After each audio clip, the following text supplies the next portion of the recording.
ನಾನು ಪ್ರತಿ ವರ್ಷ ಬರ್ತೀನಿ. ಆಷಾಢ ಮಾಸದಲ್ಲಿ ಶುಕ್ರವಾರ ಬಂದು ಪೂಜೆ ಮಾಡಿ ಹೋಗ್ತೀನಿ ಪ್ರತಿ ವರ್ಷ. ಇವತ್ತಿನಿಂದ ಅಲ್ಲ, ಇದು ಭಾಳ ವರ್ಷದಿಂದ. ನಾನು ಭಾಳ ದೇವರ ಭಕ್ತ ನಾನು. ಏನು ವ್ಯತ್ಯಾಸ ಆಗಿದೆ? ಏನೋ ಹೈಕಮಾಂಡ್ ಅಥವಾ ನಮ್ಮ ಮುಖ್ಯಮಂತ್ರಿಗಳು ಏನೋ ನಿರ್ಧಾರ ಮಾಡಿದ್ದಾರೆ.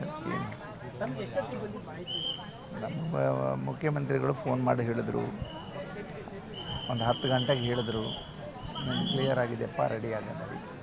ಕಡೆಗೆ ಒಂದು 11 ಗಂಟೆಗೆ ಮತ್ತೆ ಫೋನ್ ಬಂತು, ಇಲ್ಲ ಹೀಗೀಗೆ ನಾವು ಚೇಂಜ್ ಆಗಿದೆ, ಅದು ಬೇರೆಯವ್ರಿಗೆ ಆಗ್ತಾಯಿದೆ.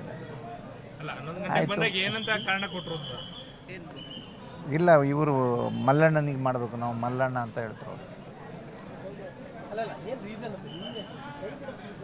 ಇಲ್ಲ, ಅವ್ರ ಅವಶ್ಯಕತೆ ಅದು ನಮ್ಮ ಪಕ್ಷಕ್ಕೆ, ಅದಕ್ಕೆ ತೊಗೊಂಡಿದ್ದಾರೆ ಅವರು. ನಮ್ಗೆ ಕ್ಷೇತ್ರಕ್ಕೆ ನಮ್ಮ ಅವಶ್ಯಕತೆ ಅದ, ಕ್ಷೇತ್ರಕ್ಕೆ ಬಿಟ್ಟಿದ್ದಾರೆ, ಜಿಲ್ಲೆಗೆ ಬಿಟ್ಟಿದ್ದಾರೆ.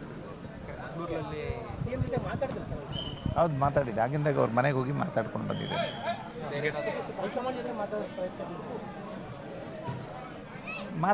ಮಾತಾಡಬೇಕಲ್ಲ, ಮಾತಾಡೋದಷ್ಟೇ.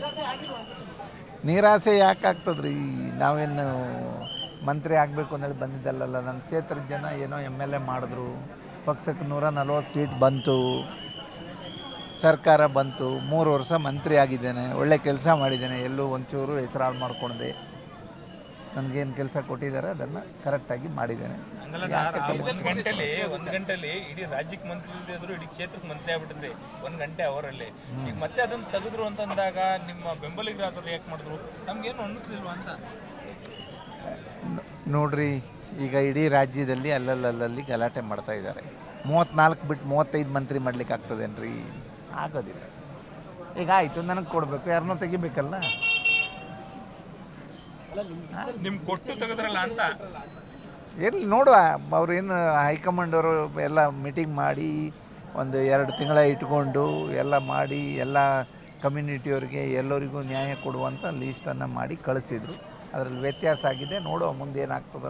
ಕರಾವಳಿ ಭಾಗಕ್ಕೆ ಅನ್ಯಾಯ ಆಗಲಿಲ್ವಾ ಅಂತೇಳಿ ಮಿನಿಸ್ಟ್ರು ಕೊಡದೆ ಕರಾವಳಿ ಭಾಗದ ನೋಡಿ, ಎಲ್ಲಿ ಅನ್ಯಾಯ ಆಯಿತು, ಅನ್ಯಾಯ ಆಗಲಿಲ್ಲ ಅನ್ನೋದು ಹೇಳಿದರೆ ನಾವು ಮಾತಾಡಿದ್ದು ಮಾತ್ರ ಉಳಿತದೆ.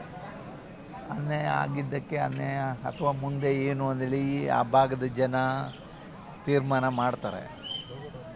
ಆವಾಗ ನಿಮ್ಮ ಟಿ ವಿಲೇ ನಾವು ನೋಡ್ಬೋದು, ಅಥವಾ ಇಡೀ ರಾಜ್ಯದ ಜನ ನೋಡ್ಬೋದು. ಅದು ನನಗೆ ಗೊತ್ತಿಲ್ಲ.